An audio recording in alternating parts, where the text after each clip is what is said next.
Welcome back, everyone. This will be episode 2, City Slicker. Today we'll be reviewing an application instead of a game, and it's called Urbanspoon. So, a couple quick things to note first before we get started. Like I said, this is going to be an application instead of a game. This application is mainly used for when you want to go out and eat somewhere. You're not really sure where you want to go. Maybe you're new to an area. Maybe you've lived there your whole life, but either way, this will help you find a great place, and almost every time you use it, you can be sure you're going to get somewhere good. So let's launch it. This is the title screen here. So right off the bat, you'll notice that it'll give you a map on the bottom, just like you would see in Google Maps, and there's a little spin button, which you see here that I'm clicking. And as you spin, it'll choose a place, a type of food, and a dollar amount. So obviously, the more dollars, the higher price the restaurant is. But at any time, you can click Show Popular or Show All. So this will give you basically the restaurants with the better ratings. I usually leave that on unless you're feeling kind of adventurous and you want to go somewhere else.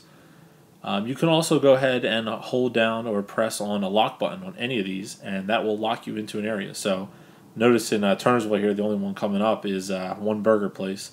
Usually it's best to lock the location, so you see, sorry, there are no more restaurants, which basically means there's no Caribbean restaurants in Turnersville. So pretty self-explanatory, very intuitive, very easy to use.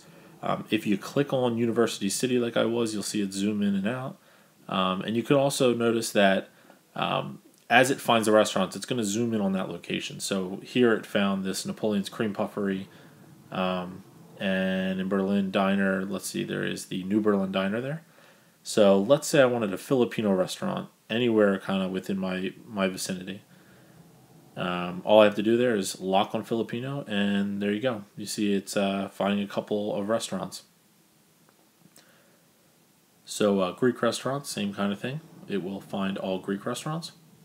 Now, one really cool thing to note about this app, like I said, if you push on the actual city, it will zoom into that part of the map. So it's very integrated with these scroll portions. They're not simply just selection scrollers. They do have buttons in them. So you can see if I hit the little I button in the bottom right, I get a your location. So I can either press Find Me, and it'll show me all restaurants in my vicinity, which is what I was doing before. And you can also click on a restaurant and even get into there to see some customer reviews. So if I want to see this pasta pomodoro, I see 70% of people who went there like it. I can even go ahead and hit View Details, and that will take me to a page that has even more information, so more reviews. Here you see it says 15 people have voted, 86% of them like it. So this is probably a good choice. This is somewhere you maybe want to try out. Looks like it would be pretty good. Let's go back into the map here. So let's say I lock $3, lock Camden County, and I get an Italian restaurant. And here I'm going to go again into the View Details, and I can see 80% of people like it. There's even some pictures here. And notice it says View the Menu. Now, this is a really cool feature. It's so integrated that you can find the restaurant, and even before you go, you can see the menu. This particular restaurant had a little usually this is a PDF file or some kind of menu file. This just had a black screen, so I kind of looked at it for a second, and I'm going to scroll down and see if I can click on, go to their website, basically. So I'm going to go ahead and click that and see what happens here. So their website loads up, and lo and behold, there's a menu button.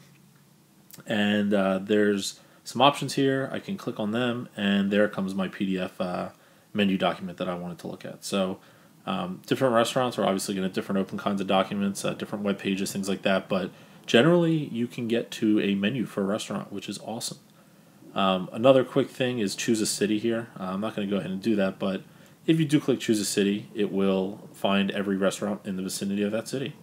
So I hope you enjoyed this review. This was Michael Patern, and I'm going to give this app an 8 out of 10.